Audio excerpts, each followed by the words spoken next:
Today, I'm going to share with you how to score 170 or above on the LSAT by focusing on logical reasoning. For those who don't know me, my name is Steve Schwartz.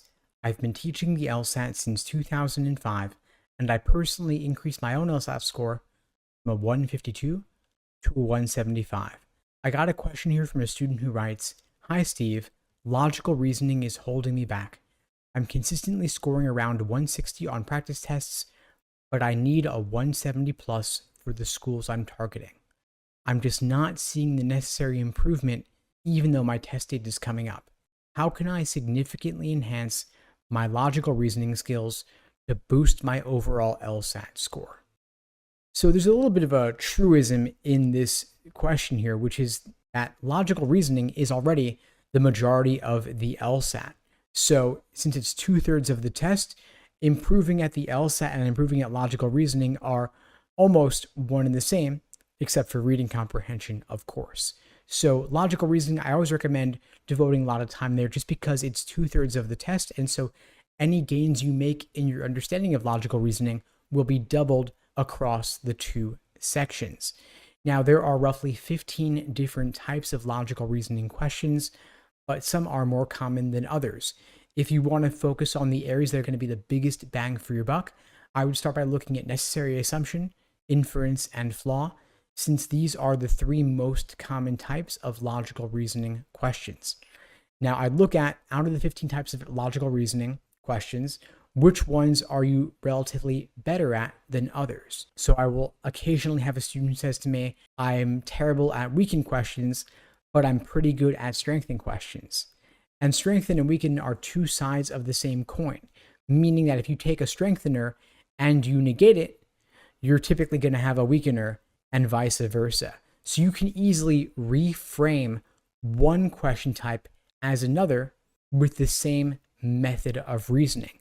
This is one of the techniques that we use as part of the Socratic review method to help you better understand the questions that you're struggling with without relying on explanations on forums and such that can overly confuse you. But instead, we give you a personalized plan of attack to help you tackle whatever LSAT is going to throw your way, because we're not going to be there with you on LSAT test day. And so if you can learn how to manipulate LSAT questions and see them from the test maker's perspective, you'll be in a much better position to get even the toughest logical reasoning questions right. This Socratic review method is a cornerstone of my LSAT courses and my one-on-one coaching programs. If you're interested in finding out more, you can check out the links below this video to book a call with me and my team. We'd be glad to help you out.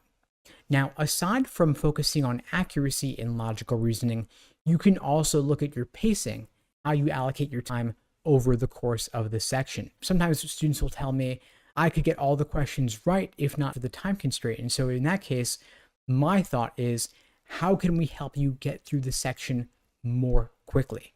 Logical reasoning questions are presented in a general order of difficulty, meaning they get more difficult as this section goes on. And so even though every question is worth the same amount, some questions should be easier to solve and faster to solve than others. I recommend aiming to complete the first 10 questions in roughly 10 minutes, assuming standard timing, so that you can build up a time bank to apply to the tougher questions later in the section that truly need it. Meaning you can slow down on the tougher questions, maybe flag 3 or 4 of them to come back to later, and then with the security of having completed the section, you can go back and address the questions that you had flagged. And then with a second look, a fresh perspective, you can break out of your previous tunnel vision and turn that guess into a correct answer, for example.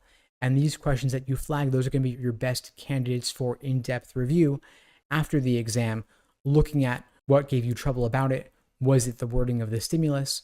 Was it a tempting wrong answer? Was it an unusual wording of a question stem? Whatever it is, those are the questions you're going to want to bring to your coach in your one-on-one sessions so that they can help guide you to a better understanding of the question. At LSAT Unplugged, we're not going to explain the question to you the way that a book would, or the way that a video would, or the way that a forum would. We're going to actually ask you a series of questions to help you clarify your understanding. Because what I often find with students is that when they articulate their understanding of a question, the way they describe the argument tells me everything I need to know about where their misunderstanding stemmed from. So, for example, confusing what could be the case for what must be the case, that's a really powerful and important distinction that LSAC loves to test. And so, while you may not see it during a quick read under timed conditions, if you can focus on those lessons learned and on those key distinctions after the fact, the more you do that during your review, the better situated you'll be to spot it under timed conditions. So again, you can check out the links below to find out more and to book a call with me and my team. We'd be glad to help you out on your LSAT journey, whether it's through our one-on-one coaching programs or our small group program. And in the meantime, I'll wish you all the best and take care.